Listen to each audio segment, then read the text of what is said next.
Sa punto pong ito ay makakausap naman natin ang political analyst na si Mr. Ramon Casiple. Magandang tanghali po sa inyo, sir. Si Connie Season po ito.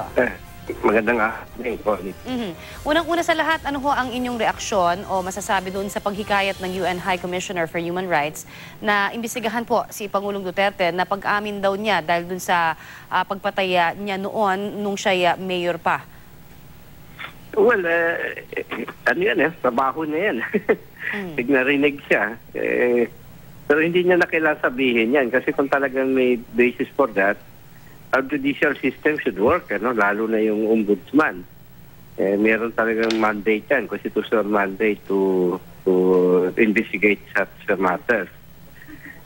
So, okay lang yan. The government should welcome it kung ganyan. Pero ako naman, yung sense ko doon sa sinasabi kasi ng Pangulo, wala naman siya specific circumstance kasi sinabi. I-rate ko yung kasabay din ng mga iba ng pronouncement na later tinake back niya. Pero sinasabi nga ng UN na maituturing daw na murder at paglabag daw sa human rights, itong sinabi ng Pangulo. Kayo, anong tingin nyo dyan?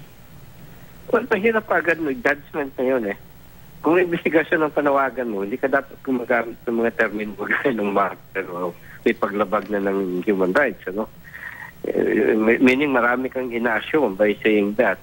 Kung investigasyon pa lang ang sinasabi mo, ang pinopropose mo, wala pang basis.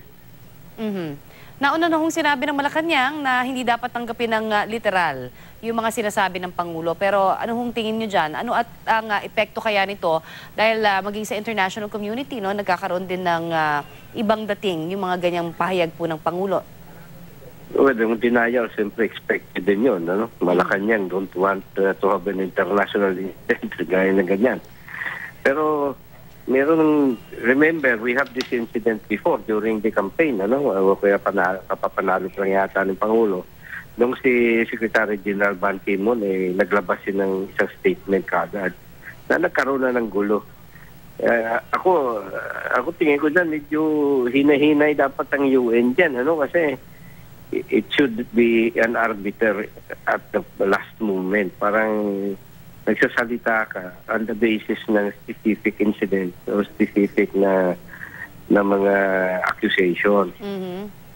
Hindi pa ganun kalala yung sitwasyon, Sa ibang issue naman tayo, nakababahala raw yung pag-amin naman ng presidente na may mga sakit siya.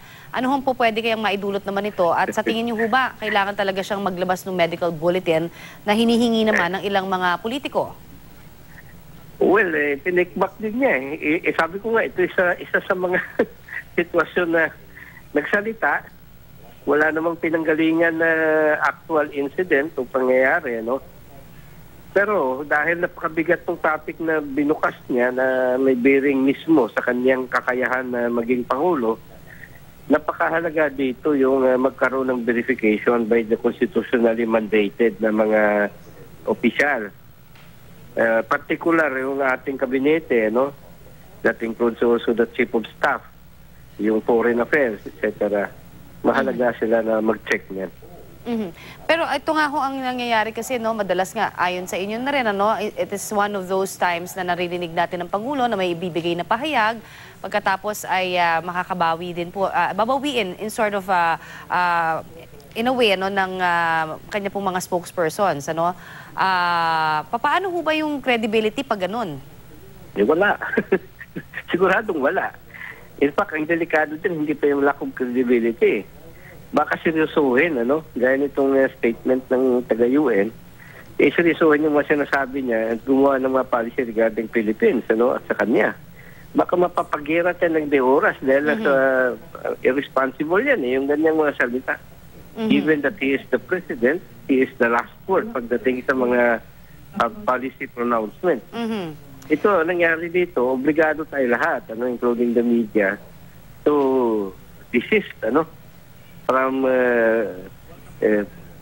pagkakaroon ng policy kaagad o statement na basing yourself on what he's saying. Kasi hindi na bago niya.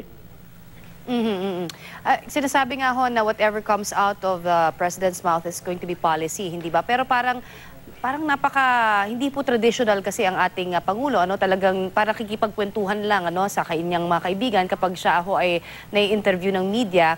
And sa maraming beses ay ang media rin ho ang minsan nababalikan na nami-misinterpret, no, yung kanyang mga salita. Tuloy, ano ho ang magiging implication naman ito when it comes to, halimbawa sa mga coverages, paano ba dapat, no, at hindi dapat, kumbaga sabihin ang mga ganitong mga pahayag when it comes to reportorial naman po? Wala, payo ko lang kasi dyan para sa atin lahat, ano. Pag nagsalita lang siya, wala na siyang ginawang iba, then don't take that seriously agad-agad. If you start instructing people or issuing EO, executive orders and other documents, medyo iba na yan. That's the time na seryosuhin mo siya. Ang problema nito, tama, conventional siya. Hindi yung mundo ang mag-adjust sa kanya. He has to adjust to becoming a president. Ano? Ito mahimik siya kapag wala namang serious na policy statement. Alright, maraming salamat po sa inyo pong insights on this mga issues po na ito. Maraming salamat. Yan po naman ang political analyst na si Mr. Ramon Casiple.